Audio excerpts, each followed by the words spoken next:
ഹിജറ വർഷം 1447.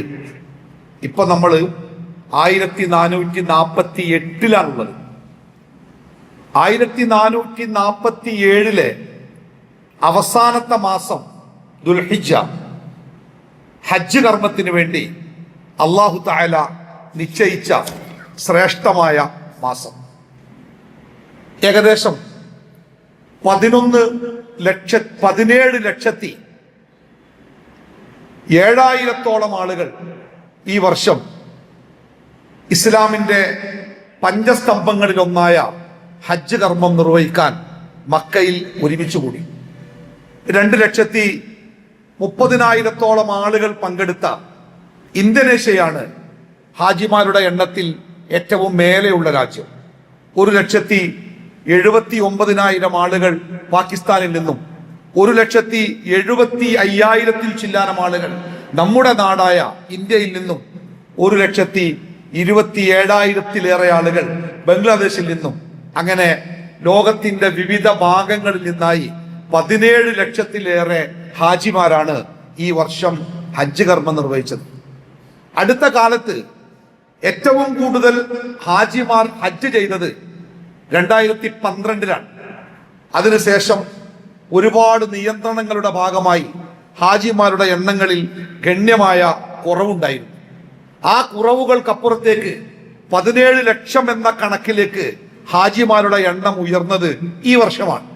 അടുത്ത വർഷം മുതൽ ഹാജിമാരുടെ എണ്ണത്തിൽ ക്രമത്തിനനുസരിച്ചുള്ള വർധനവുണ്ടാകുമെന്ന് അധികാരികൾ അറിയിക്കുകയും ചെയ്തിട്ടുണ്ട്. കഴിഞ്ഞ കുറെ കാലങ്ങൾക്കിടയിൽ ഏറ്റവും സമാധാനപൂർണമായ, വളരെ ശാന്തിയുള്ള ഒരു ഹജ്ജ് കാലമായിരുന്നു ഈ വർഷത്തെ ഹജ്ജ് കാലം. സാംക്രമിക രോഗങ്ങളോ മറ്റു അപകടങ്ങളോ പ്രയാസങ്ങളോ ഏതുമില്ലാത്ത, ഐക്യരാഷ്ട്രസഭയുടെ പ്രത്യേകമായ പ്രശംസക്ക് ഈ വർഷത്തെ ഹജ്ജും അതുമായി ബന്ധപ്പെട്ട അധികാരികളും കാരണമായി എന്നത് തന്നെ ഏറെ പ്രസക്തമാണ്. കാലവർഷത്തിന്റെ ചൂട് ഇത്തിരി കഠിനമായിരുന്നുവെങ്കിലും ഈ വർഷത്തെ ഹാജിമാർ ഏറ്റവും സമാധാനപരമായ രൂപത്തിൽ തന്നെ ഹജ്ജ് കർമ്മം നിർവഹിക്കാൻ അവർക്ക് സാധിച്ചിട്ടുണ്ട്. ഹജ്ജ് കർമ്മം നിർവഹിച്ച് ഏകദേശം 99% ഹാജിമാരും മക്ക വിട്ട് മടങ്ങിക്കൊണ്ടിരിക്കുന്നു. അല്ലാഹു സുബ്ഹാനഹു തആല എല്ലാവരുടെ ഹജ്ജും മഖ്ബൂലും മബ്റൂറുമായ ഹജ്ജായി സ്വീകരിക്കുമാറാവട്ടെ.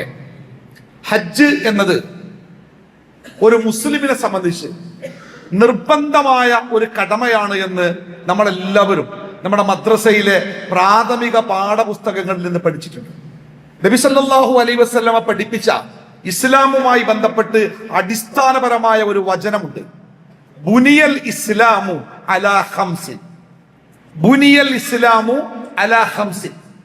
5 തൂണുകളിലാണ് ഇസ്ലാം എന്ന മതം സ്ഥാപിക്കപ്പെട്ടിരിക്കുന്നത്. ഇസ്ലാമിനെ ഒരു കെട്ടിടമായിട്ട് നമ്മൾ മനസ്സിൽ വിചാരിക്കുക. ആ കെട്ടിടം നിർമ്മിക്കപ്പെട്ടിരിക്കുന്നത് 5 തൂണുകളിലാണ്. ബുനിയൽ ഇസ്ലാമു അലാ ഖംസിൻ. 5 തൂണുകളിലാണ്, 5 കാര്യങ്ങളിലാണ് ഇസ്ലാം എന്ന മതം സ്ഥാപിക്കപ്പെട്ടിരിക്കുന്നത്. ഒന്ന്, അഷ്ഹദു അല്ലാ ഇലാഹ ഇല്ലല്ലാഹ് വ അഷ്ഹദു അന്ന മുഹമ്മദൻ റസൂലുള്ളാഹ് എന്ന ഷഹാദത്ത് കലിമയാണ്. രണ്ടാമത്തേത് 5 നേരത്തെ കൃത്യമായ നമസ്കാരമാണ്. 3, അവനവന്റെ സ്വത്തിന് കൊല്ലത്തിൽ കൃത്യമായ കണക്ക് കൂട്ടി അതിന്റെ കൃത്യമായ കണക്കനുസരിച്ചുള്ള സകാത്താണ്. 4-മത്തേത് റമദാൻ മാസത്തിലെ നിർബന്ധമായ നോമ്പാണ്. 5-മത്തേത് വിശുദ്ധമായ കഅബാലയത്തിങ്കലെത്തി ഒരു മുസ്ലിം ഹജ്ജ് നിർവഹിക്കുക എന്നതാണ്. അപ്പൊ ഹജ്ജ് നിർവഹിക്കുക എന്നത് ഒരു മുസ്ലിമിന്റെ ഇസ്ലാം പൂർണ്ണമാവാനുള്ള ഏറ്റവും പ്രധാനപ്പെട്ട കടമയാണ്. നബി സല്ലല്ലാഹു അലൈഹി വസല്ലമ പറഞ്ഞതായി അലി ഇബ്നു അബീ ത്വാലിബ് റളിയല്ലാഹു അൻഹു നമുക്ക് പറഞ്ഞു തരുന്ന ഒരു വചനമുണ്ട്. മൻ മലക സാദൻ വറാഹിലതൻ യുബല്ലിഉഹു ഇലാ ബൈത്തില്ലാഹ്. ഒരാൾക്ക് അല്ലാഹുവിന്റെ ഭവനത്തിങ്കൽ എത്താനുള്ള യാത്ര, ഭക്ഷണം, അതിനാവശ്യമായ സമ്പത്തും ശാരീരികമായ കഴിവുമൊക്കെ ഒരാൾക്ക് ഉണ്ടായി എന്ന് വെക്കുക. എന്നിട്ട് വലം യഹുജ്, അവൻ ഹജ്ജ് ചെയ്തില്ല. ഹജ്ജ് ചെയ്യാതെ അവൻ മരിച്ചു പോയാൽ ഫലാ അലൈഹി അൻ യമൂത യഹൂദിയൻ ഔ നസ്രാനിയൻ. ഒരു യഹൂദിയോ ഒരു നസ്രാനിയോ അഥവാ ഒരു ക്രിസ്ത്യാനിയോ ഒരു ജൂതനോ മരിച്ചു പോകുന്നത് പോലെയായിരിക്കും അയാൾ മരിച്ചു പോകുന്നത്. അയാൾ മുസ്ലിമായിട്ടല്ല മരിക്കുന്നത് എന്നർത്ഥം. കാരണം അയാളിലെ ഇസ്ലാം പൂർണ്ണമായിട്ടില്ല.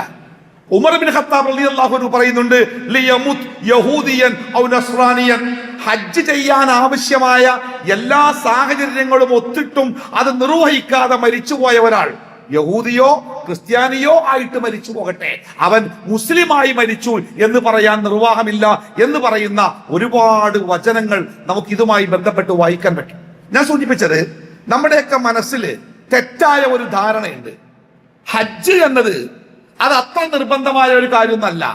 അതൊക്കെ നാട്ടിലെ ഏറ്റവും പണക്കാരായ ആളുകൾ അവരുടെ എല്ലാ ഏർപ്പാടുകളും കഴിഞ്ഞ് പ്രായമാകുന്ന സമയത്ത് ഒന്നുമില്ലാതിരിക്കുന്ന ഒരു കാലത്ത് മക്കയൊക്കെ ഒന്ന് കാണാനും അറബ് രാജ്യമൊക്കെ കാണാനും തിരിച്ചു വരുമ്പോ ഹാജി എന്ന് വിളിക്കാനും ഒക്കെ ആയിട്ട് ചെയ്യേണ്ട ഒരു കർമ്മമാണ് ഹജ്ജ് എന്ന ഒരു ധാരണ നമ്മുടെ മനസ്സിൽ.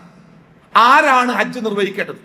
ഹജ്ജുമായി ബന്ധപ്പെട്ട് അല്ലാഹു സുബ്ഹാനഹു വ തആല വിശുദ്ധ ഖുർആനിൽ നമ്മളെ പഠിപ്പിക്കുന്ന ഒരു വചനം ഏറെ ശ്രദ്ധയോടുകൂടി നമ്മൾ കേൾക്കണം. നോക്കൂ, അല്ലാഹു സുബ്ഹാനഹു വ തആല പറയുന്നത്,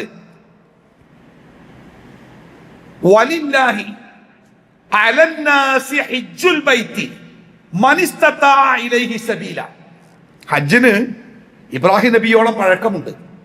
ഇബ്രാഹിം നബി അലൈഹിസ്സലാത്തു വസ്സലാം കഅബാലയത്തിന്റെ നിർമ്മിതി പൂർത്തിയാക്കിയപ്പോ ആ കഅബാലയത്തിന്റെ ഏറ്റവും പ്രധാനപ്പെട്ട ഉദ്ദേശം ഹജ്ജാണ് എന്നിരിക്കെ അല്ലാഹു തആല ഇബ്രാഹിം നബിയോട് പറഞ്ഞു, ഫഅദ്ദിൻ ബിന്നാസി ഫിൽ ഹജ്ജ് വഅദ്ദിൻ ഫിന്നാസി ബിൽ ഹജ്ജ്.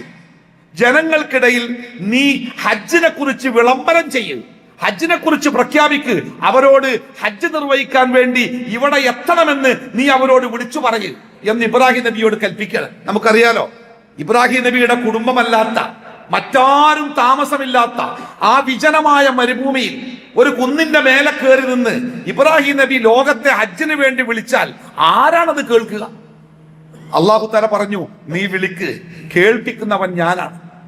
ഇബ്രാഹിം നബി അലൈഹി സ്വലാത്തു വസ്സലാം കുന്നിൻ മുകളിൽ കയറി ഉറക്ക വിളിച്ചു. ലോകാവസാനം വരെയുള്ള മുഴുവൻ മുസ്ലിങ്ങളെയും ഹജ്ജിന് വേണ്ടി വിളിച്ചു. അല്ലാഹു പറയുന്നുണ്ട്,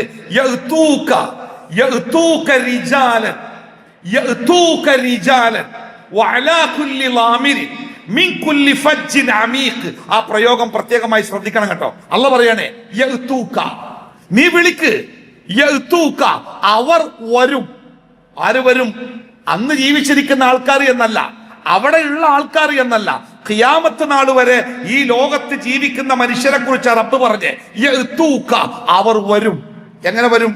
വലിയ വില കൂടിയ വിമാനങ്ങളിൽ, ബിസിനസ് ക്ലാസുകളിൽ പണക്കാരായി കോടീശ്വരന്മാരായിട്ട് അവർ വരും എന്നല്ല പറഞ്ഞേ. റിജാലൻ കാൽനടയായിട്ട് വരും, നടന്നുകൊണ്ട് വരും. മെലിഞ്ഞൊട്ടിയ ഒട്ടകപ്പുറത്ത് വരും. എന്താ മെലിഞ്ഞൊട്ടിയ ഒട്ടകം? അതൊരു പ്രതീകമാണ്, പട്ടിണിയുടെ, പ്രാരാബ്ദത്തിന്റെ, കഷ്ടപ്പാടിന്റെ പ്രതീകമാണ്. മെലിഞ്ഞൊട്ടിയ ഒട്ടകപ്പുറത്ത് അവർ വരും. മിൻകുല്ലി ഫജ്ജിൻ അമീഖ്, ഇടുങ്ങിയ ദുർഘടമായ മലമ്പാതകൾ, ചുരങ്ങൾ, കുന്നുകൾക്കിടയിലൂടെ ദുർഘടമായ വഴികളിലൂടെ അവർ കടന്നു വരും. സൗദി അറേബ്യയില്, മക്കയില്, മദീനയില് നമ്മൾ ഇന്ന് കാണുന്ന എക്സ്പ്രസ് ഹൈവേകളൊക്കെ 950 ശേഷം പെട്രോളിയത്തിന്റെ വ്യാവസായികാടിസ്ഥാനത്തിലുള്ള ഉൽപാദനത്തിന് ശേഷമുണ്ടായ പുരോഗതിയാണ്. അതിനപ്പുറം കുന്നിൻപുറങ്ങളിൽ തുണികൾ വലിച്ചു കെട്ടി നാട്ടിൽ നിന്ന് അരിയും കലവും കൊണ്ടുപോയി കഞ്ഞി വെച്ച് കുടിച്ച് മാസങ്ങൾ യാത്ര ചെയ്ത് പലപ്പോഴും തിരിച്ചു വരാത്ത യാത്രകളായിരുന്നു ഹജ്ജിന് വേണ്ടി നമ്മുടെ പൂർവികർ നിർവഹിച്ചത്. 3 കാര്യങ്ങൾ മനസ്സിലുണ്ടല്ലോ. ഹജ്ജിന് വേണ്ടി അവർ വരും. എങ്ങനെ വരും? റിജാലൻ, നടന്നു വരും. നടന്നു വരും. അവർക്ക് സമ്പത്ത് കുറവാ, വാഹനത്തിൽ വരാൻ ശേഷിയില്ല, അതുകൊണ്ട് അവർ നടന്നു വരും. തടിച്ചു കൊഴുത്ത മുഴുത്ത വില കൂടിയ വാഹനങ്ങളിലല്ല, മെലിഞ്ഞൊട്ടിയ, ഒട്ടകത്തിന് തീറ്റ കൊടുക്കുവാൻ പോലും ഗതിയില്ലാത്ത പാവപ്പെട്ടവർ മെലിഞ്ഞൊട്ടിയ ഒട്ടകപ്പുറത്ത് വരും. മിൻകുല്ലി ഫജ്ജിൻ അമീഖ്, ദുർഘടമായ വഴികളിലൂടെ അവർ കടന്നു വരും. ആരാ ഹജ്ജിന് പോകേണ്ടത്? നാട്ടിലെ കോടീശ്വരന്മാരാ? ആരാ ഹജ്ജിന് പോകേണ്ടത്? നാട്ടിലെ ഏറ്റവും വലിയ പണക്കാരാ? ഇവർ ഹജ്ജിന് വേണ്ടി വരും. നോക്കൂ, അല്ലാഹു തആല വിശുദ്ധ ഖുർആനിൽ പറയുന്നുണ്ട്, അല്ലാഹു നമ്മളെ പഠിപ്പിക്കുകയാണ്.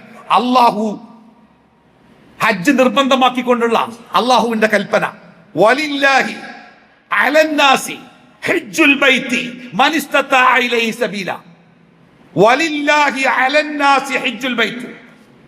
അല്ലാഹുവിന് വേണ്ടി വിശുദ്ധമായ കഅബാലയത്തിലെത്തി ഹജ്ജ് നിർവഹിക്കുക എന്നത് മനുഷ്യരുടെ മേൽ അല്ലാഹു തആല നിർബന്ധമായി നിശ്ചയിച്ചിരിക്കുന്നു. മൻ ഇസ്തതാഅ ഇലൈഹി സബീല, ആ പദമാണ് നമ്മൾ മനസ്സിലാക്കേണ്ടത്. മൻ ഇസ്തതാഅ ഇലൈഹി സബീല, ആ വിശുദ്ധമായ ഭവനത്തിലേക്ക് എത്തിച്ചേരാൻ സാധിക്കുന്ന മുഴുവൻ ആളുകൾ ഈ മൻ ഇസ്തതാഅ ഇലൈഹി സബീല എന്ന ആ പദത്തിന് നമ്മൾ പണ്ട് ഉസ്താദുമാരൊക്കെ കിതാബ് ഓതിയ കാലത്ത് അവർ പറഞ്ഞു തന്ന ഒരു അർത്ഥമുണ്ട്. മൻ ഇസ്തതാഅ ഇലൈഹി സബീല, തടിയാലും മുതലാലും വഴിയാലും അവിടെ എത്തിച്ചേരാൻ സാധിക്കുന്ന ആളുകൾ. ആരോഗ്യം വേണം, അതിനാവശ്യമായ സാമ്പത്തിക ശേഷി ഉണ്ടാവണം. രണ്ട് രാജ്യങ്ങളിലായതുകൊണ്ട് തന്നെ രാജ്യങ്ങളുടെ പ്രധാനപ്പെട്ട രേഖകളും അനുമതികളും വേണം. ഇത്രയും സംഗതികൾ ഒരാൾക്ക് സാധ്യമായാൽ അയാൾക്ക് ഹജ്ജ് നിർബന്ധമായി. ഹജ്ജിന് വേണ്ടിയൊക്കെ പോകുന്ന ആൾക്കാർ കാണുന്ന സങ്കടകരമായ കാഴ്ചയുണ്ട്. പ്രായമായ ആളുകൾ, 60, 70, 80 വയസ്സായ ആളുകൾ നാട്ടിലെ പ്രമാണിമാരാണ്, പണക്കാരാണ്. അവർ നാട്ടിൽ നിന്ന് ഹജ്ജിന്റെ യാത്രയപ്പൊക്കെ ആയിട്ട് വമ്പിച്ച യാത്രയപ്പ് കഴിഞ്ഞ് പോയവരാണ്. പക്ഷേ പ്രായമായിട്ടുണ്ട്, നടക്കാൻ വയ്യ. ഹജ്ജ് എന്നത് ശാരീരികമായ അധ്വാനമാണ്. കിലോമീറ്ററുകൾ നടക്കണം. പലപ്പോഴും നടക്കാൻ കഴിയാതെ വഴിയോരത്ത് തളർന്നു വീണ് കിടക്കുന്നു. ഉന്തുവണ്ടി ഒന്ന് ഉന്തിത്തരാൻ കൂടെ ആളില്ലാതെ അവർ വഴിയോരത്ത് കർമ്മങ്ങൾ പൂർത്തിയാവാതെ അവരെങ്ങനെ നിസ്സഹായരായിട്ടിരിക്കുന്നു.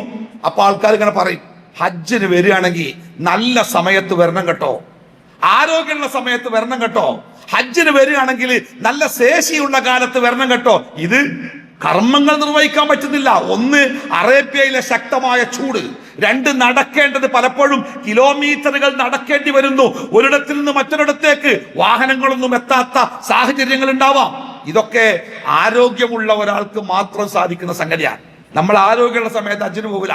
മക്കളെ കെട്ടിക്കട്ടെ, പേരമക്കളെ കെട്ടിക്കട്ടെ, വീട് വെച്ചു കൊടുക്കട്ടെ, ആ ബാധ്യത തീരട്ടെ, ഈ ബാധ്യത തീരട്ടെ, അങ്ങനെ തീരാത്ത ബാധ്യതകളുമായി അവസാനം വാർദ്ധക്യത്തിന് അങ്ങേ തലക്കലെത്തുമ്പോഴാ ഇനിയൊരു ഹജ്ജിന് പോകല്ലേ. പോവുക, നടക്കാൻ വയ്യ, ഇരിക്കാൻ വയ്യ, ഹറമിൽ പോയിട്ടൊന്ന് തവാഫ് ചെയ്യാൻ പോലും കഴിയാതെ കഷ്ടപ്പെട്ട് കരയുന്ന എത്ര ആൾക്കാരുണ്ട്. ഞങ്ങള് മക്കളോട് കുറെ പറഞ്ഞു, മോനെ ഞാനൊരു ഹജ്ജിന് പോട്ടെ, അന്നൊന്നും മക്കൾ അനുവദിച്ചില്ല. ഇപ്പൊ മക്കൾക്ക് ഇഷ്ടം പോലെ പൈസ ആയപ്പോൾ പൂതി, ബാപ്പാനി ഇമ്മാനി ഹജ്ജിലൊന്ന് പറഞ്ഞേക്കണം. 70, 80 വയസ്സായ ആൾക്കാർ അവിടെ വന്നിട്ട് അവരുടെ ജീവിതത്തിന്റെ പ്രയാസങ്ങള്, അവർ കാട്ടിക്കൂട്ടുന്ന ബുദ്ധിമുട്ടുകള് ആരുടെയും കണ്ണ് നിറഞ്ഞു പോകും. അതുകൊണ്ട് എന്റെ പ്രിയപ്പെട്ട സഹോദരന്മാരോട് നല്ല സമയത്ത് ഹജ്ജ് നിർവഹിക്കുക. അപ്പൊ ചില ആൾക്കാർക്ക് പറയും, അതിന്റെ ഹജ്ജ് എന്നൊക്കെ പറഞ്ഞാല് എല്ലാ ബാധ്യതകളും തീരണ്ടേ. മക്കളുണ്ടെങ്കിൽ ഓലൊക്കെ കെട്ടിക്കണം, കെട്ടിച്ചാൽ മാത്രം പോരാ, ഓൽക്കൊക്കെ വീട് വെച്ച് കൊടുക്കണം, അതും പോരാ, പേരമക്കളെ കല്യാണം കഴിക്കണം, അതൊക്കെ കഴിഞ്ഞിട്ടല്ലേ ഹജ്ജ്. എപ്പ ചോദിച്ചോരെന്താ പറയാന്നറിയോ? ആയിട്ടില്ല, ബാധ്യതകൾ ബാക്കിയാണ്. എന്താണ് ഈ ബാധ്യത? എന്റെ ഇസ്ലാം നോക്കൂ, നബി സല്ലല്ലാഹു അലൈഹി വസല്ലമ പഠിപ്പിക്കുകയാണ്, മൻ അറാദൽ ഹജ്ജ. ഒരാൾക്ക് ഹജ്ജിന് പോവാനേ അങ്ങനെ ഒരുപാട് പൈസ ഒന്നും വേണ്ട. സർക്കാരിന്റെ തലത്തിൽ പോവുകയാണെങ്കിൽ ഒരു 4 ലക്ഷം ഉറുപ്പ്യന്റെ താഴെ, പ്രൈവറ്റ് ഏജൻസികളാണെങ്കിൽ ഒരു പക്ഷേ 5 or 6 ആയേക്കാം. ഇതാണ് ഒരു ഹജ്ജിന് ആവശ്യമായ സംഖ്യ. ഈ സംഖ്യ കൊണ്ട് നമ്മുടെ നാട്ടിൽ എന്ത് ചെയ്യാൻ പറ്റും? കാര്യമായിട്ട് 100 ആളെ വിളിച്ച് വീട്ടിലൊരു സൽക്കാരം നടത്താൻ ലക്ഷങ്ങൾക്ക് മേൽ സംഖ്യ വേണം. നമ്മുടെ വീടിന്റെ അലങ്കാരങ്ങൾ, നമ്മുടെ വാഹനത്തിന്റെ അലങ്കാരങ്ങൾ, നമ്മുടെ ജീവിതത്തിന്റെ അലങ്കാരങ്ങൾ, ആഭരണങ്ങൾ, വസ്ത്രങ്ങൾ, ആഘോഷങ്ങൾ, ടൂറുകൾ, എത്രയാ ചെലവാക്കുന്നത്? 3 ലക്ഷം അല്ലെങ്കിൽ 4 ലക്ഷം എന്ന് പറഞ്ഞാൽ അതൊരു ശബ്ദം, ഒരു ഒച്ച എന്നല്ലാതെ അതൊരു വലിയ സംഖ്യയായിട്ട് തോന്നാത്ത ഒരു കാലത്ത് നമ്മൾ ജീവിക്കുന്നേ. ചെലവുകൾ കൂടിക്കൂടി വരിക. കഴിഞ്ഞ വർഷത്തിന്റെ അവസാനത്തിലൊക്കെ 85,000 ഉറുപ്പികക്ക് ഒരു ഉംറക്ക് പോയിരുന്നു. ഈ വർഷത്തെ ഉംറ തുടങ്ങിയത് തന്നെ 95-ലാണ്. ഇന്ന് അതൊരു 1 ലക്ഷത്തിലെത്തിയിരിക്കുന്നു. സംഖ്യയുടെ ചെലവ് ഇങ്ങനെ കൂടിക്കൂടി മുകളിലേക്ക് പോകും. അപ്പൊ നമുക്ക് തോന്നും, എനിക്ക് അന്ന് പോകായിരുന്നിട്ടോ, അന്ന് എനിക്ക് പറ്റുമായിരുന്നിട്ടോ, കയ്യുമ്മല വള ഒരു സ്വർണത്തിന് 1 ലക്ഷം ഉറുപ്പ്യ ഉണ്ടായിരുന്നു, 4 വള വിറ്റാല് എനിക്ക് ഹജ്ജ് ചെയ്യായിരുന്നു എന്ന് നമ്മുടെ ഉമ്മാർക്കും നമ്മുടെ വീട്ടിലെ സ്ത്രീകൾക്കും ഒക്കെ തോന്നുന്ന ഒരു കാലം ഇനി വരാണ്ട്. അപ്പൊ റസൂൽ പറഞ്ഞേ, മൻ അറാദൽ ഹജ്ജ, എനിക്ക് ഹജ്ജ് നിർബന്ധമായിട്ടുണ്ട് എന്ന് ഒരാൾക്ക് തോന്നിയാൽ, ഹജ്ജ് ചെയ്യാനുള്ള 4 ലക്ഷം ഉറുപ്പ്യൊക്കെ എനിക്ക് സ്വന്തമായിട്ടുണ്ട് എന്ന് ഒരാൾക്ക് തോന്നിയാൽ, ഫല്യതഅജ്ജൽ, ധൃതി കൂട്ടുക. അത് പിന്നെ ആവട്ടെ, 10 കൊല്ലം കഴിയട്ടെ, മക്കളെ കെട്ടിക്കട്ടെ, മരുമക്കൾക്ക് വീടുണ്ടാക്കട്ടെ, തീരുമാനിക്കല്ല, പെട്ടെന്ന് ചെയ്യാം. കാരണം റസൂല് പറയണേ, നാളെ എന്താ ആവുക ആർക്കറിയാം. ഈ നടന്നു പോകുന്ന വഴിക്ക് ഒരു ഓട്ടോറിക്ഷ എത്തിയാൽ മതി, കാലാകാലം മലർന്നു കിടക്കേണ്ടി വരും. ഹജ്ജിന് പോയിട്ട് പള്ളിയിൽ പോയിട്ട് നിസ്കരിക്കാൻ പോലും പറ്റാത്ത വിധം തളർത്തു മാറ്റപ്പെടും. എന്തിനാണ്? കാറിക്കുറച്ച് തുപ്പുമ്പോ ആ കഫത്തില് ഇത്തിരി ചോരണ്ടായാൽ മതി, ക്യാൻസർ സെന്ററിന്റെ മുമ്പുകളിൽ നീണ്ട വരിയിൽ നിൽക്കേണ്ടി വരും. എപ്പോഴാ തീരുന്നറിയില്ല, എപ്പോഴാ വീഴെന്നറിയില്ല. ഈ ആരോഗ്യവും ഈ കഴിവും എപ്പോഴാണ് അസ്തമിക്കുക എന്നറിയില്ല. ഈ സമ്പത്ത് എപ്പോഴാ ഇല്ലാതാവുമെന്നറിയില്ല. അതുകൊണ്ടാ പറഞ്ഞേ, മൻ അറാദൽ ഹജ്ജ, ഒരു ഹജ്ജ് നിർവഹിക്കാനുള്ള കഴിവും ശേഷിയൊക്കെ അതിന്റെ സാമ്പത്തികമൊക്കെ എനിക്ക് പണ്ട് ഒരു 3 ലക്ഷം 4 ലക്ഷം റുപ്യ ഹജ്ജിന് വേണ്ടി മാറ്റിവെച്ചാല് എനിക്കോ എന്റെ കുടുംബത്തിനോ ഒരു കുഴപ്പം വരാനല്ല, അതുകൊണ്ട് അടുത്ത ഹജ്ജ് എനിക്ക് ചെയ്യണം എന്ന് ഒരാൾ തീരുമാനിച്ചാൽ, മനസ്സിലാക്കേണ്ട കാര്യം തരങ്ങള്, ഹജ്ജിനുള്ള ശേഷി ഒരാൾക്ക് എത്തിയിട്ട് പിന്നെ അയാൾ ഹജ്ജ് അങ്ങനെ മാറ്റിവെച്ച് അയാളെ മരിച്ചു പോയാൽ അയാളെ പറ്റി അതാണ് നമ്മൾ പഠിച്ചത്. എന്താ പഠിച്ചത്?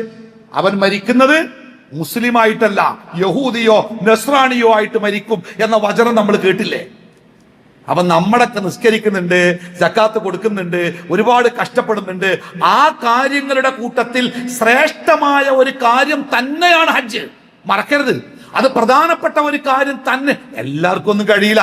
എത്ര കോടി മുസ്ലിങ്ങളുണ്ട് ഇന്ത്യ രാജ്യത്ത്?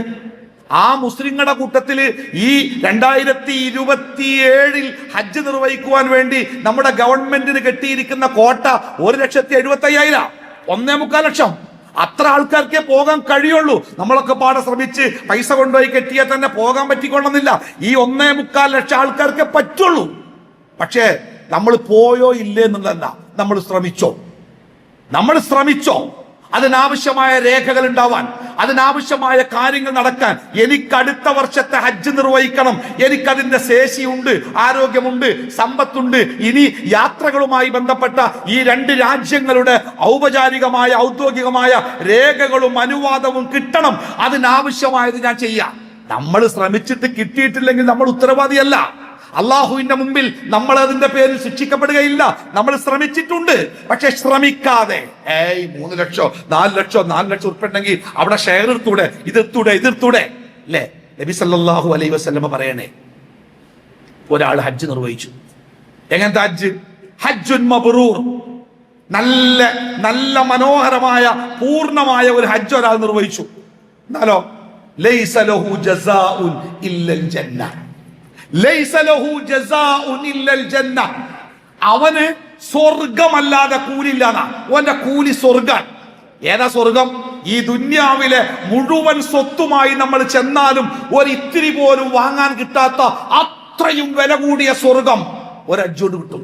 4 ലക്ഷം റുപ്യക്ക് കോയമ്പത്തൂരിൽ എത്ര സ്ഥലം കിട്ടും? 4 ലക്ഷം റുപ്യക്ക് നമ്മുടെ ടൗണിൽ എത്ര സ്ഥലം കിട്ടും? സ്വർഗമാണ്. ആ പണം നിങ്ങൾ മുടക്കിയാൽ നിങ്ങളുടെ ഹജ്ജ് അള്ളാഹുവിന്റെ അടുക്കൽ സ്വീകാര്യമായ ഹജ്ജായാൽ അള്ളാഹു നിങ്ങൾക്ക് തരുന്നത് അനശ്വരമായ സ്വർഗം. നമ്മുടെ ജീവിതത്തിലെ ഏറ്റവും വലിയ പേടി എന്താ? നമ്മുടെ തെറ്റുകളല്ലേ.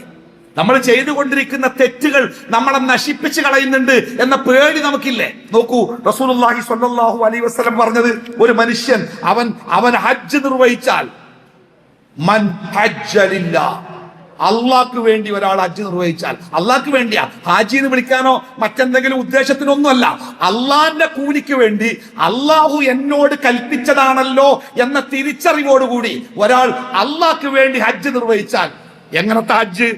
അനാവശ്യമായ വാക്കുകളോ പ്രവർത്തനങ്ങളോ ഒന്നുമില്ലാത്ത മനോഹരമായ ഒരു ഹജ്ജ് ഒരാൾ നിർവഹിച്ചാൽ, ആ ഹജ്ജ് നിർവഹിച്ച് അയാൾ മക്കയിൽ നിന്ന് മടങ്ങുന്നത്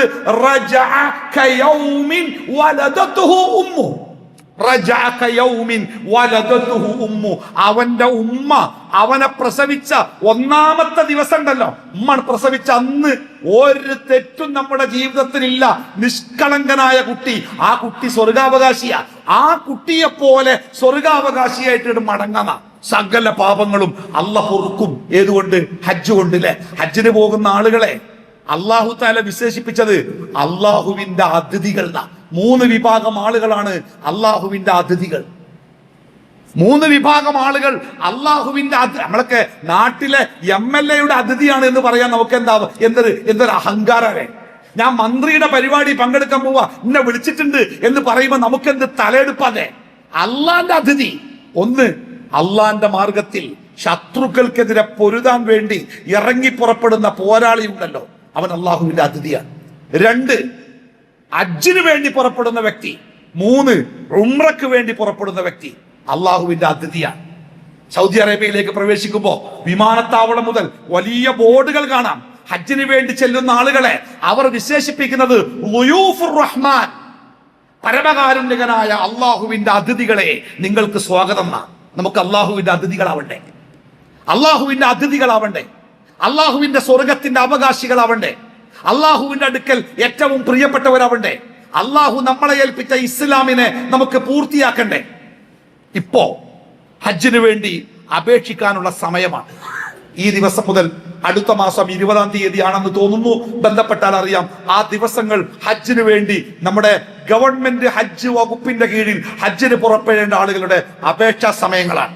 സ്വകാര്യ ഏജൻസികളും അവരുടെ അപേക്ഷകൾ സ്വീകരിച്ചു തുടങ്ങി. അതുകൊണ്ട് എന്റെ പ്രിയപ്പെട്ട സഹോദരി സഹോദരന്മാര്, വീട്ടിലൊക്കെ ഇരുന്നിട്ട് ഒന്ന് ആലോചിക്കുക, നമ്മളെ ഇസ്ലാം ഒന്ന് പൂർത്തിയാവണ്ടേ. ഒരു 4 ലക്ഷം റുപ്യ വീടിന്റെ മുറ്റത്ത് ടൈലിടാൻ, വീടിന്റെ ഫർണിച്ചറിൽ പെയിന്റ് അടിക്കാൻ, കാറൊന്നു മാറ്റാൻ, എന്തിന് മൊബൈൽ ഫോണിന് പോലും ലക്ഷങ്ങൾ മുടക്കുന്ന എന്തേ നമുക്ക് ഹജ്ജിന്റെ ഗൗരവം മനസ്സിലാവാത്ത? നമ്മൾ മാറ്റി വെച്ചോ, അതൊന്നും വേണ്ട, ഹജ്ജൊക്കെ പിന്നെ വയസ്സായിട്ട് സൗകര്യം ഉണ്ടെങ്കിൽ ചെയ്താൽ മതി. അല്ലല്ലോ, അല്ലേ? നമുക്ക് സാധിക്കുന്ന സമയത്ത് നാളെ നമ്മുടെ ജീവിതം, ഈ സമ്പത്ത് നമുക്ക് ഉണ്ടാവോ ആർക്കറിയാം? വളരെ സമ്പന്നനായി ജീവിച്ച ഒരു വ്യക്തി കോഴിക്കോട് കടപ്പുറത്തുണ്ട്, അത്ര വിറ്റ് നടക്കുന്നു. അയാൾ പണക്കാരനായിരുന്നു. വർഷങ്ങളുടെ പ്രവാസ ജീവിതത്തിൽ ലക്ഷങ്ങൾ സമ്പാദിച്ച ആളാ. പക്ഷെ മക്കളുമായുള്ള ഒരു ഏറ്റുമുട്ടലിൽ സ്വത്ത് മുഴുവനും മക്കളെടുത്തപ്പോ ജീവിക്കാൻ വേണ്ടി അത്ര വിറ്റ് നടക്കുന്നു നമ്മുടെ കോഴിക്കോട് കടപ്പുറത്ത്. അല്ലേ? മനുഷ്യന്റെ ജീവിതം ഏത് സമയത്താണ് മാറ്റപ്പെടുക എന്ന് ആർക്കറിയില്ല. അത് അള്ളാന്റെ അടുത്താ. അതുകൊണ്ട് കിട്ടുന്ന അവസരത്തിൽ ആദ്യം ഉപയോഗപ്പെടുത്തുക. പടച്ചോനെ, എനിക്കൊരു ഹജ്ജ് നിർവഹിക്കണം, എനിക്കൊരു ഹജ്ജ് നിർവഹിക്കണം. എന്റെ ഇസ്ലാം പൂർണ്ണമാവണ്ടേ. 4-5 തൂണുകളിലായി എന്റെ മതം സ്ഥാപിക്കപ്പെട്ടത്. അതിലൊന്നില്ലാതിരുന്നാൽ ആ കെട്ടിടം വാസയോഗ്യമല്ലാത്തതുപോലെ എന്റെ ഇസ്ലാം പൂർണ്ണമാകുന്നില്ല. ഗൗരവത്തോടു കൂടി ചിന്തിക്കുക. വീട്ടുകാർ ഒരുമിച്ചിരുന്ന് ചിന്തിക്കുക. ആരോഗ്യമുള്ള സമയത്ത്, സാധിക്കുന്ന സമയത്ത് ഹജ്ജിന് വേണ്ടി പുറപ്പെടുക. വാർദ്ധക്യത്തിന്റെയും രോഗത്തിന്റെയും അവശതകൾ പേറി ഹജ്ജിന് പോയാൽ പലപ്പോഴും ഹജ്ജിന്റെ കർമ്മങ്ങൾ പൂർത്തിയാക്കാനാവാതെ അവൻ പാതി വഴിയിൽ ഉപേക്ഷിക്കപ്പെട്ടേക്കാം. അത്തരം അവസ്ഥകൾ ഉണ്ടാവാതിരിക്കാൻ ഗൗരവത്തോടുകൂടിയും ശ്രദ്ധയോടുകൂടിയും ഇതുമായി ബന്ധപ്പെട്ട കാര്യങ്ങൾ നിർവഹിക്കാൻ നമ്മൾ പൂർത്തിയാക്കണം. നമ്മുടെ പാപങ്ങൾ പുറത്തു കിട്ടാൻ, നമ്മുടെ പാപങ്ങൾ പുറത്തു കിട്ടാൻ, നമുക്ക് സ്വർഗത്തിന്റെ അവകാശികളാവാൻ, നമ്മുടെ മതത്തിനെ പൂർണ്ണമാക്കാൻ ഹജ്ജ് ജീവിതത്തിലെ, ഒരു മുസ്ലിമിന്റെ ജീവിതത്തിലെ അനിവാര്യമായ ഒരു കാര്യമാണ് എന്ന ഓർമ്മ കൂടി നമ്മുടെ മനസ്സിലുണ്ടാവട്ടെ. വിശുദ്ധമായ ആ കഅബത്തിങ്കലെത്താനും അള്ളാഹു കൽപ്പിച്ചതുപോലെ മഖ്ബൂറും മബ്റൂറുമായ ഹജ്ജ് നിർവഹിക്കാനും അള്ളാഹു നമുക്ക് എല്ലാവർക്കും തൗഫീഖ് നൽകുമാറാവട്ടെ. ആശൂറ എന്ന് പറഞ്ഞാൽ ഹിജ്റ കലണ്ടറിലെ ആദ്യ മാസമായ മുഹറം മാസത്തിലെ 10ാമത്തെ ദിവസത്തിന് പറയുന്ന പേരാണ് ആശൂറ. ഈ ദിവസം ഏറെ ശ്രേഷ്ഠമായ ദിവസമാണ് എന്ന് നമ്മളൊക്കെ മനസ്സിലാക്കിയിട്ടുണ്ടാവും. മുസ്ലിം സമൂഹം ഇന്ന് ഗൗരവത്തോടുകൂടി നോമ്പ് നോൽക്കുന്ന ഒരു ദിവസം കൂടിയാകുന്നു ഇന്ന്. റസൂലുള്ളാഹി സ്വല്ലല്ലാഹു അലൈഹി വസല്ലമ പറഞ്ഞത്, റമളാനിലെ നോമ്പ് കഴിഞ്ഞാൽ പിന്നെ ഏറ്റവും ശ്രേഷ്ഠമായ നോമ്പ് ഷഹ്റുല്ലാഹിൽ മുഹറം, അള്ളാഹുവിന്റെ മാസമായ മുഹറം മാസത്തിലെ നോമ്പാണ്. മുസ്ലിം സമൂഹത്തിന് റമളാനിലെ നോമ്പ് നിർബന്ധമാകുന്നതിന് മുമ്പ് ഈ ദിവസത്തിൽ നോമ്പ് നോൽക്കൽ നിർബന്ധമായിരുന്നു. മുഹറം 10 റമളാനിൽ നോമ്പ് നിർബന്ധമാക്കിയപ്പോ നബി സല്ലല്ലാഹു അലൈഹി വസല്ലമ സമുദായത്തോട് പറഞ്ഞു, ഇനി നിങ്ങൾ റമളാനിലാണ് നിർബന്ധമായ നോമ്പ് നോൽക്കേണ്ടത്. ഈ ദിവസത്തെ നോമ്പ് ഉദ്ദേശിക്കുന്നവർക്ക് നോൽക്കാം, നോൽക്കാതിരിക്കാം. എന്നിട്ട് റസൂൽ പറഞ്ഞു, റമളാൻ കഴിഞ്ഞാൽ ഏറ്റവും ശ്രേഷ്ഠമായ നോമ്പ് ഈ നോമ്പാണ്.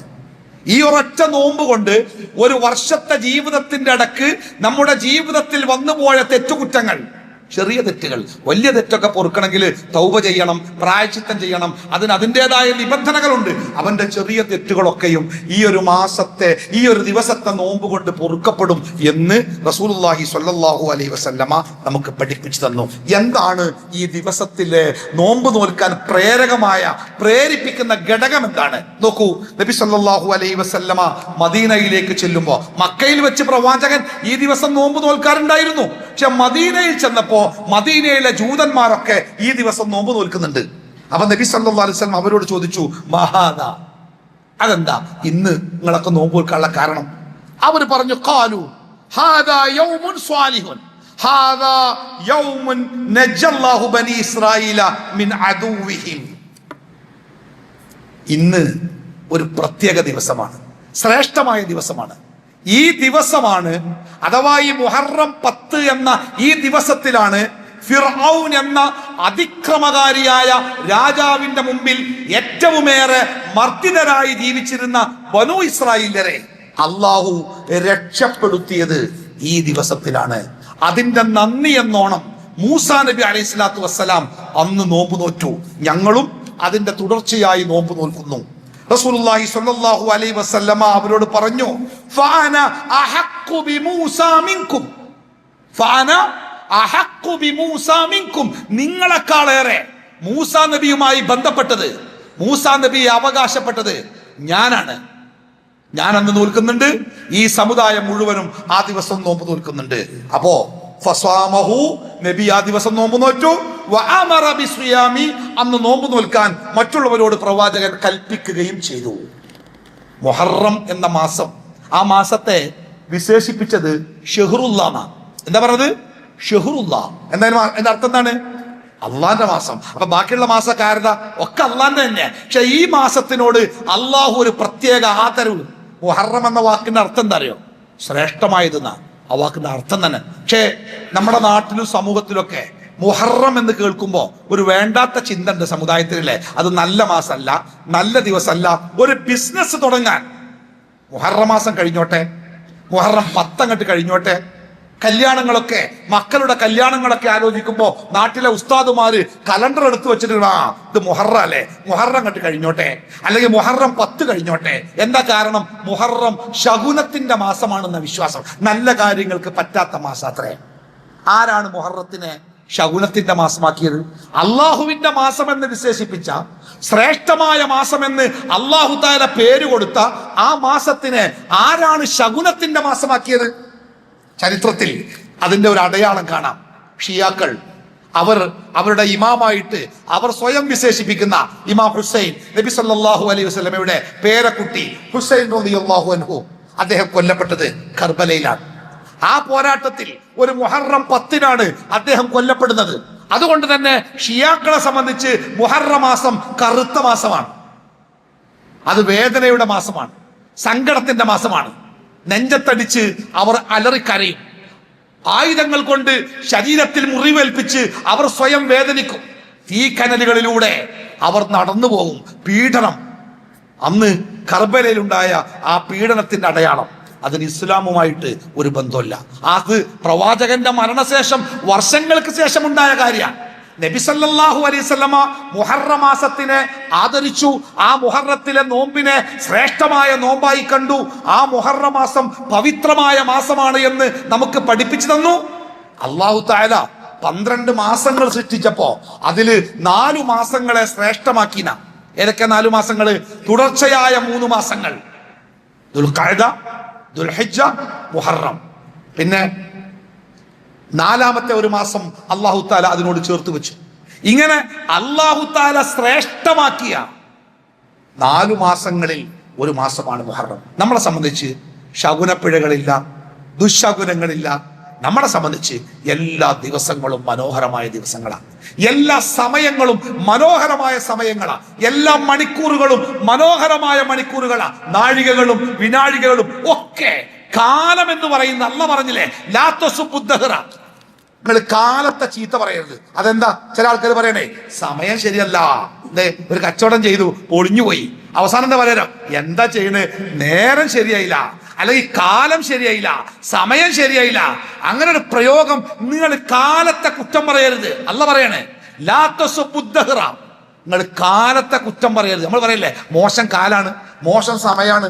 അങ്ങനെ ഒരു മോശം കാലം മോശം സമയമൊന്നുമില്ല. എല്ലാ കാലം എല്ലാ സമയവും അള്ളാഹു സൃഷ്ടിച്ചതാ. പക്ഷേ ചില കാലങ്ങളിൽ ചില സമയങ്ങളിൽ നമ്മുടെ ജീവിതത്തിൽ ചില പ്രയാസങ്ങളോ ബുദ്ധിമുട്ടോ ഒക്കെ ഉണ്ടാവാം. അത് നമ്മൾ കാലം മാറ്റിയത് കൊണ്ടോ സമയം മാറ്റിയത് കൊണ്ടോ അത് മാറൂല, അത് നടക്കും. അല്ലാഹു തആല ഖുർആനിൽ വളരെ കൃത്യമായിട്ട് നമുക്ക് പഠിപ്പിച്ചു തന്നിട്ടില്ലേ? അത്തരം ഒരു ചിന്ത തന്നെ എത്ര അപകടകരമാണ്. മാ സ്വാബ മിൻ മുസീബത്തിൻ ഫിൽ അർളി വലാ ഫീ അൻഫുസികും ഇല്ലാ ഫീ കിതാബിൻ മിൻ ഖബ്ലി അൻ നബ്റാഹ ഇന്ന ദാലിക അലല്ലാഹി യസീർ. എന്താ പറഞ്ഞേ?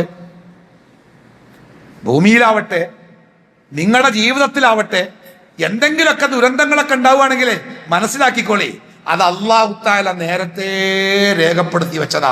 അത് അള്ളാഹിനെ സംബന്ധിച്ച് യാതൊരു പ്രയാസമുള്ള കാര്യമല്ല. ഈ ലോകത്തിലെ കോടിക്കണക്കിന് മനുഷ്യന്മാരുടെ ജീവിതത്തിലെ ഓരോ കാര്യങ്ങളും അത് രേഖപ്പെടുത്താന്നല്ലേ സാധ്യമാണോ? അള്ളാഹിനെ സംബന്ധിച്ച് ഇന്ന ദാലിക അലല്ലാഹി യസീർ, അള്ളാഹ്ക്ക് അത് എളുപ്പമുള്ള കാര്യം. അതുകൊണ്ട് മുഹറം മാസത്തിനെ ശകുനത്തിന്റെ മാസമായി കാണുന്ന, മുഹറം മാസത്തിനെ മോശപ്പെട്ട മാസമായി കാണുന്ന ആ വിശ്വാസം ഇസ്ലാമിന്റെയും മുസ്ലിങ്ങളുടെയും വിശ്വാസമല്ല എന്നുകൂടി നമ്മൾ മനസ്സിലാക്കണം. നമ്മളെ സംബന്ധിച്ച് ഈ ദിവസങ്ങളൊക്കെ ശ്രേഷ്ഠമായ ദിവസങ്ങളാണ്. പ്രവാചകൻ പഠിപ്പിച്ചു തന്ന ആ നിയമപ്രകാരം നമ്മൾ കാര്യങ്ങളൊക്കെ നിർവഹിക്കുക, അത് നമ്മുടെ ജീവിതത്തിന്റെ ഭാഗമാണ്. ഈ ദിവസം നമുക്ക് നൽകുന്ന മറ്റൊരു സന്ദേശം കൂടിയുണ്ട്. അല്ലാഹു സുബ്ഹാനഹു വ തആല മൂസാ നബി അലൈഹി സ്വലാത്തു വസ്സലാമിനെ രക്ഷപ്പെടുത്തി, ബനൂ ഇസ്രായേലിനെ രക്ഷപ്പെടുത്തി എന്ന് പറയുമ്പോൾ വെറും ഒരു കഥയായിട്ട് കാണരുത്. അതിക്രമിയായ എല്ലാ സമ്പത്തും അധികാരവും ആയുധങ്ങളും എല്ലാം പൂർണ്ണമായിട്ടുള്ള ഒരു ഭരണാധികാരിയും അദ്ദേഹത്തിന്റെ ആളുകളും ആ നാട്ടിൽ അടിമകളെ പോലെ ജീവിക്കുന്ന പാവപ്പെട്ട മനുഷ്യന്മാർ. രക്ഷപ്പെടാൻ വേണ്ടി പാതിരാത്രിയിൽ കൂരിരുട്ടിന്റെ മറപറ്റി മൂസാ നബിയുടെ കൂടെ അവർ ഇറങ്ങി പുറപ്പെടുകയാണ്, എവിടെയെങ്കിലും പോയിട്ട് രക്ഷപ്പെടാം. പക്ഷെ എത്തിപ്പെട്ടത് ചെങ്കടലിന്റെ തീരത്താണ്. തിരയടിക്കുന്ന കടലിന്റെ ആ വലിയ ശബ്ദം ആ രാത്രിയിൽ അവരെ ഭയപ്പെടുത്തി. അവർ ആ കടൽ തീരത്ത് ഇനി എന്താണ് എന്നറിയാതെ അവിടെ ഇരുന്നു പോയി. നേരം പുലർന്നപ്പോ രക്ഷപ്പെടാൻ ശ്രമിച്ച ഒരൊറ്റ ബനൂ ഇസ്രായേൽക്കാരനും രക്ഷപ്പെടാൻ പാടില്ല, അവനെ കൊന്നുകളയണമെന്ന രാജാവിന്റെ കൽപ്പനയുമായി പട്ടാളക്കാർ തിരയടിക്കുന്ന കടല്, അക്രമികളായ രാജാവിന്റെയും പരിവാരങ്ങളുടെയും അവരുടെ വലിയ അവരുടെ കൊടുങ്കാറ്റ് പോലെയുള്ള അവരുടെ വരവ്, അത് രണ്ടിനുമിടയിൽ ആ ജനത ഏറെ ഭയപ്പെട്ടു പോയി. അവർ മൂസാ നബി അലൈഹി സ്വലാത്തു വസ്സലാമിനോട് അവർ ചോദിക്കുന്നുണ്ട്, മൂസാ നബിയുടെ കൂടെയുള്ള ആൾക്കാർ പറഞ്ഞുപോയി, ഇന്നാ ലമുദ്റകൂൻ, കഴിഞ്ഞുട്ടോ, എല്ലാം കഴിഞ്ഞു.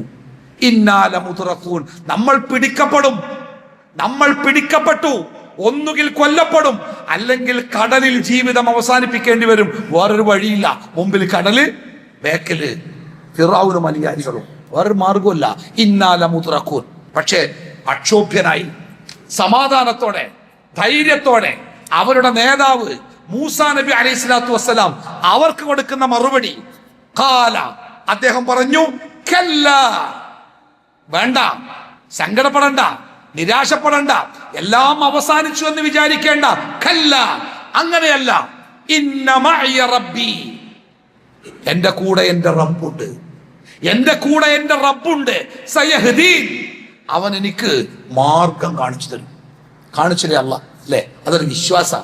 ജീവിതത്തിൽ ഒറ്റപ്പെട്ടു പോകുമ്പോ, തകർന്നെന്ന് തോന്നുമ്പോ, ആരുമില്ല എന്ന് തോന്നുമ്പോ, സഹായികളില്ല എന്ന് തോന്നുമ്പോ, ഏകനാണെന്ന് തോന്നുമ്പോ, ഇന്ന മഅയ റബ്ബി, എന്റെ കൂടെ എന്റെ റബ്ബുണ്ട് എന്ന വിശ്വാസം ഒരു മനുഷ്യന്റെ ജീവിതത്തിലെ ഏറ്റവും വലിയ ആത്മവിശ്വാസത്തിന്റെ അടയാളമാണത്. അല്ലാഹു തആല ഖുർആനിൽ പറയുന്നുണ്ട്, വമൻ യതവക്കൽ അലല്ലാഹ്, ആരാണോ തന്റെ ജീവിതത്തെ അള്ളാഹുവിനെ ഏൽപ്പിക്കുന്നത്, പടച്ചോനെ എന്റെ ജീവിതത്തെ കാത്തോളണം കേട്ടോ, അള്ളാഹുവേ എന്നെ കാക്കണം കേട്ടോ, ആരാണോ റബ്ബിൽ കാര്യങ്ങൾ ഏൽപ്പിക്കുന്നത്, ഫഹുവ ഹസ്ബു, അവൻ അല്ലാഹ് മതി, അവൻ അല്ലാഹ് മതി. ഭരണകൂടങ്ങളും സംവിധാനങ്ങളും കൂട്ടുകുടുംബങ്ങളും സൗഹൃദങ്ങളും സമ്പത്തും ഒക്കെ എതിരാകുമ്പോഴും അള്ളാഹുവിന്റെ കൂടെയാണോ, ഫഹുവ ഹസ്ബു, അവൻ അല്ലാഹ് മതി.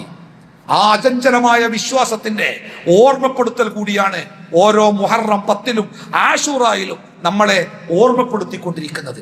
അപ്പോ അള്ളാഹുവിന്റെ ആ വിശ്വാസം, ദൃഢമായ വിശ്വാസം, അള്ളാഹു മതി, അത് മറ്റൊരാളിലേക്ക്, അള്ളാന്റെ ഒരു സൃഷ്ടിയിലേക്ക് അത് മാറിപ്പോകരുത്. തൗഹീദിന്റെ അചഞ്ചലമായ പ്രഖ്യാപനം, ഇന്ന മഅയ റബ്ബി. ആ വിശ്വാസത്തോടു കൂടി ഞാൻ ഒറ്റക്കല്ല, എന്റെ കൂടെ എന്റെ റബ്ബുണ്ട് എന്ന ദൃഢമായ വിശ്വാസം ഒരു മനുഷ്യന് മനസ്സിലേക്ക് ഉണ്ടാക്കിയെടുക്കാൻ പറ്റിയാൽ ഒരിക്കലും അവൻ ജീവിതത്തിൽ ഒറ്റപ്പെട്ടു പോവുകയില്ല, തകർന്നു പോവുകയില്ല, തോൽക്കുകയില്ല. റബ്ബ് അവന്റെ കൂടെ ഉണ്ടാകും എന്നർത്ഥം. അല്ലാഹു സുബ്ഹാനഹു വ തആല മതത്തിനെ ശരിയായ രൂപത്തിൽ മനസ്സിലാക്കാനും ജീവിതത്തിൽ പുലർത്താനും നമുക്കെല്ലാവർക്കും തൗഫീഖ് നൽകുമാറാവട്ടെ. അള്ളാഹു ഇഷ്ടപ്പെടുന്ന സജ്ജനങ്ങളുടെ കൂട്ടത്തിൽ അള്ളാഹു നമ്മളെ എല്ലാവരെയും ഉൾപ്പെടുത്തി അനുഗ്രഹിക്കുമാറാവട്ടെ.